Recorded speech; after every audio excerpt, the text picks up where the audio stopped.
Now, 2 weeks without a game for Manchester United, but no let-up in the pressure on Ole Gunnar Solskjaer. After 11 games, they are already 9 points off the top. That'll be 12, assuming Chelsea win the game against Leicester. Just one league win in 2 months for Manchester United. Tim, he survived the international break, says he's spoken to the owners over the last couple of weeks, still seems to have their support. Would defeat to Watford today change that?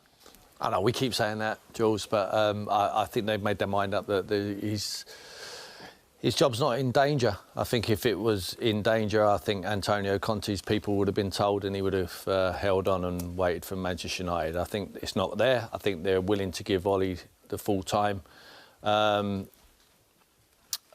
think if you're a Man United manager and you've been there a length of time, what Ole Gunnar Solskjaer has, and you've won nothing, I think you're not going to get sacked. I mean, no one stays at that club that long, you know, after 3.5 years and you haven't won a trophy, you normally leave.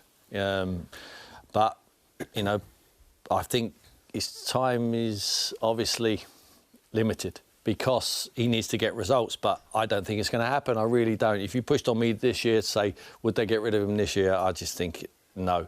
If they haven't got rid of him already, I think that they're willing to give him the full season to see what he can provide, and hopefully that'll be a trophy. I'm not sure what sort of trophy it would be, where they're playing at the moment, but they give him all the tools to work with, haven't they? You know, Varane, all right, he's injured. You brought in Jadon Sancho, he touted for a long time and courted for a long time and not giving him a game, sitting on the bench. Van der Beek can't have a kick at a football. I mean, every player that they bring in seems to be playing, apart from Ronaldo. And he tried to leave him out once, you know. This boy, without Ronaldo, can you imagine where they would be? Without the big goals, what he scored, you know, to lift him off the ground. So, yeah, I think they're going to give him the whole season. But I'm sure the Man United fans who have different ideas, I think they've turned on him somewhat. You know, they understand he's a legend at the football club. But in the end, the patience runs thin, doesn't it? And they start needing to push up the league and start winning games. And they need to start as soon as possible. I mean, Merson on Ronaldo, you know, he understandably looked very unhappy after the City defeat, looked pretty unhappy with Portugal as well, as they missed out on automatic qualification for the World Cup. He's used to winning big games, he sets the highest of standards. How will he be dealing with this at the moment? Oh, he's doing part of his job, if I'm being honest. I don't, you know, I sat on here before and I'll sit on here again. Man United were a better team without him in the team, if I'm being honest. I think, you know, if you want to play the way Man United play, what was it, 26, 28, 29 games undefeated away from home, playing counter-attacking football with sheer pace, skill and energy on the break. They haven't got that now. They haven't got that. When they played Man City last week, when the team come out, there was only one winner in that football match. It was embarrassing. It was much worse than the Liverpool game. I know Liverpool beat them 5, but Man City was like... It was shocking, and it made it even worse when Liverpool go to West Ham and West Ham set up the way they did and done what they did. At the moment, they're all over the place. It needs to change. You know, I don't like managers getting us out. I don't like that. But you can't keep on going on and on and on, and you can't wait till the end of the season, because when someone comes in at the end of the season, if they do come in, that means all of a sudden they've got 3 weeks, 4 weeks, 5 weeks to get players in. You know, this ain't going to be this ain't like waiting to happen. This is going to take another lot of time. They're a million miles behind Chelsea, Man City, Liverpool. They're a million miles off them. You know, a million miles. It's not about someone just coming in next season and going, right, here I am. I'm here now. I've got a 4-year contract. I'm a name. And I'll turn you into Premier League winners. No chance. This needs time, and they need to go sooner or later. Do you not think they've got the players, but I don't think they've got the players. You don't think they've got the players? No, I don't think. If you want to win if you want to win anything in this league, in any way of football, World Cups, Champions Leagues, whatever you have to have a dominant midfield. They haven't got a dominant midfield. When do we ever watch Man United and we go, "Cool, they ripped that up. Their midfield dominated it. Whoever it was, Fred, Pogba.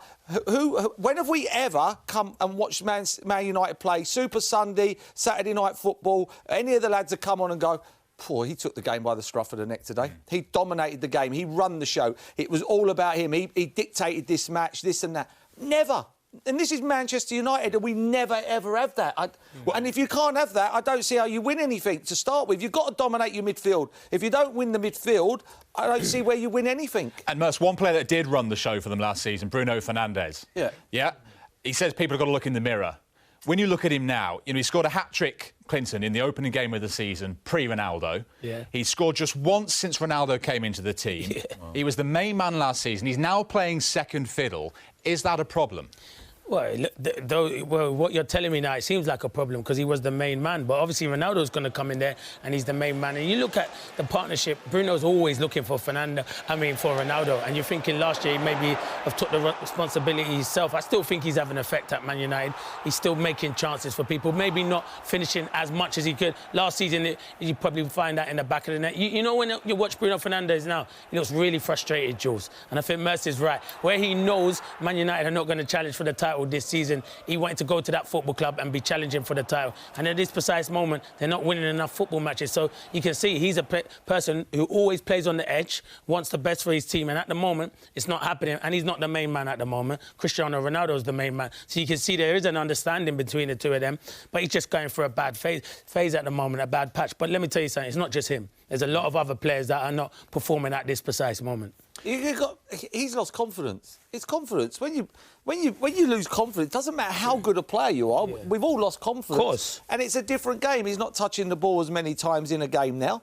He's not touching it 60, 70, 80 times. Everything went through Fernandes. Everything went through him. It's not that case now. Everybody's looking for Ronaldo. Everybody's looking for him. And it needs to change. Otherwise, Man United are going to fizzle on. And, I worry for Manchester United at the moment. Do you honestly think, I don't personally think West Ham are paying 100 grand to fly back their centre forward if they don't think they've got a chance of being in the top four, and I think that's down to Manchester United.